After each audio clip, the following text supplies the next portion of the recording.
Hi, this is a segment where we read wholesome Reddit stories. These are tales of green flag people doing green flag things. It can involve people being respectful, putting people's needs above their own, exhibiting impressive emotional intelligence, just all of the things people look for in a good partner, a good friend, or family member. But I don't just read them, I react to them by running through a public park with a gigantic green flag. So if that's your thing, gently press the subscribe button. All right, here we go. My best friend, 30 female, asked if I, 32 male, would be her sperm donor for her surrogate. I am in love with her, but she has no idea. Update included. This better be a love story. I want to blush, dude. I am in the mood to blush. I want to look like a fire hydrant by the end of this story, okay? I want to look like the big red dog. So, for a bit of background, we met in college and have been best friends since then. We hooked up once, years ago. It was a drunken exchange, and I honestly chalked it up to we were both drunk and in the right place. She got ovarian cancer that was stage 3 a few years back, and she survived and has been in remission, but she had to have a complete hysterectomy. She had mentioned a year ago she was considering surrogacy. She had told me she planned to use a donor as she has been single for a while. The thing is, I am in love with her and I have been for years, but she has no idea. I know at one point she had feelings for me, but I was seeing someone then, and out of respect for my girlfriend at the time, she never acted on it. I feel like before I give an answer, which will be yes, I should tell her how I feel. I want to make her dream of motherhood come true, and I'm honestly touched she thinks so highly of me. She wants me to be the father. Because she is into you, dude. Regardless of how she feels, I will still donate, and if she doesn't still feel the same way, I will love her as my best friend. Okay, let me get this straight. She's single. She's in her 30s. She wants to have a child with you. She once had feelings for you. Dude, if you don't get in there and turn this into a movie, I'm gonna be so upset. She is all the way into you, dude. And I mean that with the most love and respect and peace that I could fully conjure up at this moment in time. And look, I could be wrong, okay? I've been wrong before, but I don't think I am. So just, and if I am, by the way, please do not have the child because that will forever complicate your future relationships. You'll never get past the first date. Imagine going on a first date and telling someone this. Just, oh, by the way, before we, have the second date, I should let you know that I have a child. It's a surrogate with a woman who I loved for my entire life, and I truly thought she was my soulmate for years. She was my best friend. She said no, though, but we have a child together. So, like, watch the just the cloud of just flash over your first date's eyes as you're sitting there. Okay, now we got that out of the way. All right. You want some jalapeno poppers? All right, update. I appreciate all the feedback. Most of you were nice. There were a few idiots telling me I needed to be alpha and be more manly, but whatever. Yeah, quick opinion, being a beta male isn't a bad thing and it doesn't make you any less of a man, and I won't be explaining that any further. Anyway, the consensus with my friends was I needed to tell her. We do brunch on Saturdays because she does yoga on Sundays, so we met up this morning. I could barely eat, and she could tell something was up. She got worried thinking I was going to say no or something worse, so by the time we took a walk, both of us were nervous wrecks. I am more nervous than a cactus in a bouncy castle. I set her down and told her everything about how I realized I was in love with her several years back, but was too much of a chicken shit to come clean. I told her that I never said anything because I did not want to jeopardize our friendship. Respectful, honest, demure. I don't think I'm using that word correctly. Her face turned white, and then a myriad of expressions came over her face. Then she started laughing till tears came down her face. I honestly was stunned. My stomach was in my throat, and I honestly thought that almost 12 years of friendship were down the toilet. Then she started crying, sobbing really, and she lightly hit my chest. She half laughed and sobbed that she was in love with me too. Yes, but she thought that it would also impede the friendship that we had had, and she wanted nothing to screw up what we have. Oh, thank you, God. Thank you, Mother Nature. Thank you, Keanu Reeves, for some reason. That's what I'm talking about. God, I just want to... I don't know why this is the reaction that I want to have. I don't know why I want to do this, but I just want to bow up for you, dude, for no reason. We hugged, and I told her that there was no one on this earth I would want to have a child with but her. We talked for hours. In fact, I just got home. We have decided that we want to focus on us for now. I want us to be at that point that we can do it together. Thank God. Also a fantastic decision. I know that this isn't a rom-com and that things could end up not working out for us in the end. However, if there are such things as soulmates, she is mine. Thank you guys and gals for giving me the courage to tell her. Yeah, it's not a rom-com, it's a fairy tale, brother. So much beauty, man. So much beauty. Ladies and gentlemen, I just found a second update in the comment section. Here we go. Well, she lost her job and started having medical issues. Meanwhile, we, as usual, spent all our free time together and she just ended up moving in my place. I broached the subject of us getting married so she could get my health benefits as she has at least 2 surgeries coming up. So we drove to Vegas and got married. We plan on doing things right next year and having a proper ceremony. Cutie patootie overload. The whole kids thing is off the table for a while until she gets better and things settle down. We are in Southern Cali currently, so she can have the first of her surgeries Thursday. So that is the most current update. Wow. Man, it's amazing because that story typically doesn't go that way. Usually it seems like just friends, you know, once you're in the friend zone, it's hard to get out. You know, that's kind of the whole standard thing. So when it's nice, it's so nice when it turns out to be the opposite, when it's like a Jim and Pam, you know, love story kind of thing. So it's just awesome. I love it. All right, before we move on into the next story, if you want to support the channel today, I've got brand new merch on the store. I've got 2 university themed items that are perfect for the fall. I've got the Good People Aren't Dead tee, which I am super pumped on, and 2 brand new Camp Green Flag tees. Merch has honestly just become a very big passion of mine, and I've been working extremely hard behind the scenes to just keep getting better and better at it. So please go give it a peek. It would mean a lot. My son and his friend are a couple. How do I let them know it's okay? My boy is 20 years old. He's absolutely my pride and joy, and there was nothing he could do that would ever make me love him less. For the first half of his life, I regrettably wasn't involved very much. His mother and I parted ways when he was just a few months old, and at the time I was struggling with a heroin addiction and was absolutely not as present in his life as I should have been, nor was I suited to fatherhood at all. I saw him at most 2 to 3 times a year for the first 12 years of his life. I won't discuss details because that's his private story to tell, but when he was 12, he revealed to me that he was being badly mistreated at the hands of his mother and her boyfriend. Despite not being the best father at the time, I didn't want my boys suffering anymore, so I got myself cleaned up and sorted out in order to get full custody of him. Getting clean and going green, fella. I've effectively been a single and sober father ever since, and he has little to no contact with his mother. He's everything a man could want his son to be. He's uniquely kind and fiercely loyal.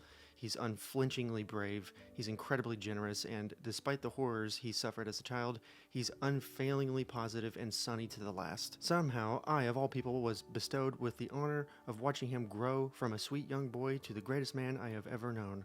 I cannot stress enough my pride in him. When he was 18, he got accepted into a top-ranking university on the other side of the country. I was sad to see him go, but simultaneously overjoyed that he got into his first choice and was starting a new chapter in his life. He comes home once every other month, and in the months he doesn't come home, I go visit him. He's doing well in uni. He's made lots of friends and seems incredibly happy there, which I'm obviously chuffed about. Since his second year, he's lived with his friend in a flat off campus. I've strongly suspected since his early teens that my son is gay, and I now more or less have confirmation that this is true and that his friend is actually his boyfriend. So for this COVID-19 faff, my son decided that he'd rather come home and quarantine at mine than stay at his uni flat. His friend, however, would be left alone if my son came back, as he's a Canadian and his family are back over there, and I gather he doesn't have the best relationship with them anyway. He asked if it would be okay if friend tagged along to my house, and I said, of course, no problem. Chuffed and faff. I've never heard those terms. British words, they sound like what a Pokemon says when it comes out of the Pokeball. Just faff, chuff. Like squeaky sounding words. They've been back at mine for about 6 weeks now. They think they're being subtle, I know, but I've caught them doing coupley things on several occasions now. The friend has slipped up a couple times and called my son babe and sweetie in front of me, which I pretended not to notice for the sake of saving embarrassment. There have been nights where we'll be watching a film with the lights off and thinking I can't see. My son will have his arm around the friend. One day, I walked into the lounge and I'm positive they'd just been kissing and were trying to cover it, though I admit I have no confirmation on that one. Let's be real. How do you think he can't see you, even though it's dark? Come on. The TV is lighting half the room. That's a light. That counts as a light. The most solid evidence, however, came a few mornings ago. I get up very early to go for runs in the morning. As far as I was told, my son was sleeping in his childhood room and his friend was in the guest room. I don't know what possessed me to do so, but on Tuesday morning I cracked my son's door open to check on him like I used to do when he was a kid. Lo and behold, they're both asleep, snuggled up together in my son's bed. That more or less solidified for me that they're together. I didn't say anything, just shut the door and went for my run, and I haven't mentioned it to them yet. Somewhere over the rainbow. White guys because of gay. What I want advice on is this. How do I let my son and his boyfriend know that I'm okay with them being a couple and they don't have to feel like they have to sneak around in my house? I want them to be comfortable here, and I want them to know I support them both, no matter what. Or is that not a good idea? Am I better off leaving it alone and waiting until they tell me themselves, if they ever do? I obviously don't want to force either of them out of the closet, but at the same time, I hate feeling as if they feel like they're being forced into the closet in my house. What is the best course of action here? Wow. What a thoughtful, just incredible question. This is a unique situation because you've caught them multiple times, and it seems like they know you've caught them. But maybe not directly come out. Maybe a text. How about a text? Maybe offer up a disclaimer and just being like, "Hey, look, I don't want to force you into saying something you don't want to say, but if you and your friend are, then just know I support you. Okay, I love you no matter what. I don't want you to feel uncomfortable. Maybe you can do that in a text update." My son was busy with some assignments both for his freelancing job and his uni work most of the day, and I didn't want to disturb him, so I waited until after dinner to chat.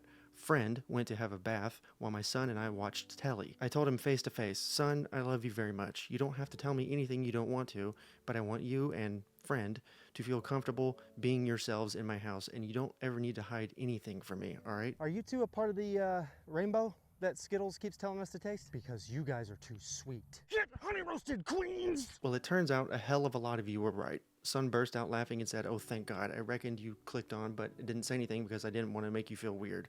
Basically, we've each been pussyfooting around the topic because neither one of us wanted to make the other uncomfortable talking about it. We've had a bit of chat, and he confirmed that I'm right in thinking they've been together since their first year of uni, and that's why they moved in together in second year. However, apparently, I'm not as brilliant and intuitive as I thought, because apparently one of his friends in secondary school was his boyfriend for a year, and I had absolutely no idea.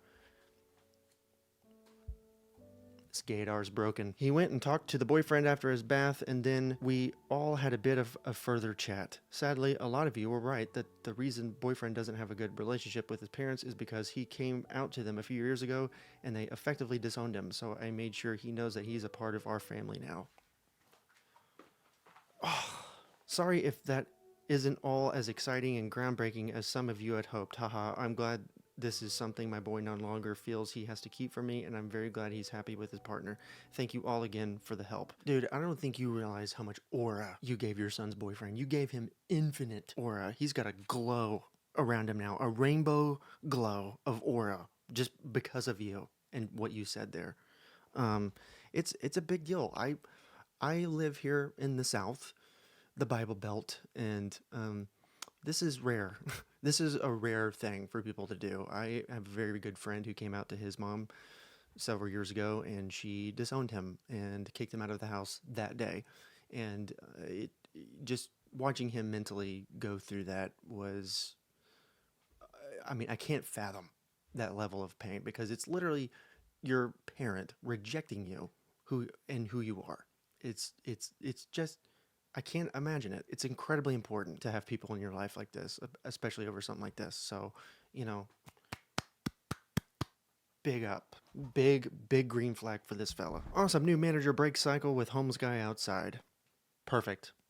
Love breaking a cycle. I love pummeling a pattern. My old manager was a real working for the weekend type and never went out of their way for us or the customers, no matter what. One of the most difficult things about her was we had a homeless guy who'd camp out in our back alley because a lot of heat comes off a vent back there, and she'd always make us toss him out because he was visible to customers from the main entrance. Guys, just trying to get some warmth. This feels like something a manager of like a Colton steakhouse would do, and I won't be explaining that one either. She's gone, and we have a new manager now. Her first week, one of the employees said, "Hey, that guy's back," and the new manager said, "Is this guy here often?" And we told her the whole story. She asked what our interactions with him had been like, and we told her perfectly pleasant considering the circumstances. She walks out, shakes the guy's hand, and offers him a dishwashing job on a trial basis. Oh, my sweetie pie sister in Christ! She had one of the busboys help him get cleaned up and put him right to work. He knocked it out of the park, made good honest money, and got staff dinner. She told him he was welcome to come back to work any night of the week, and if he was consistent, she'd see about getting him hired. That was 2 weeks ago, and he started on a permanent basis today. You're so caring you put sunscreen on your plants. Get honey roasted! Update: I can't believe how this post has blown up. I just showed it to him, and he was honestly a bit freaked out by the whole thing, but touched by the incredible support and personal stories people shared. He's been able to move back in with his brother now that he has a job and is saving up all the money he makes there. He's a month clean and says things are going better now than they have in a long time. He says thanks again. It's good to hear a good manager story. I feel like the bad manager stories are way too common because I don't know why, but a lot of restaurant managers have weird power trips and the need to make everyone miserable. I don't know why that is, but it's true. You're in service and you treat people like ass.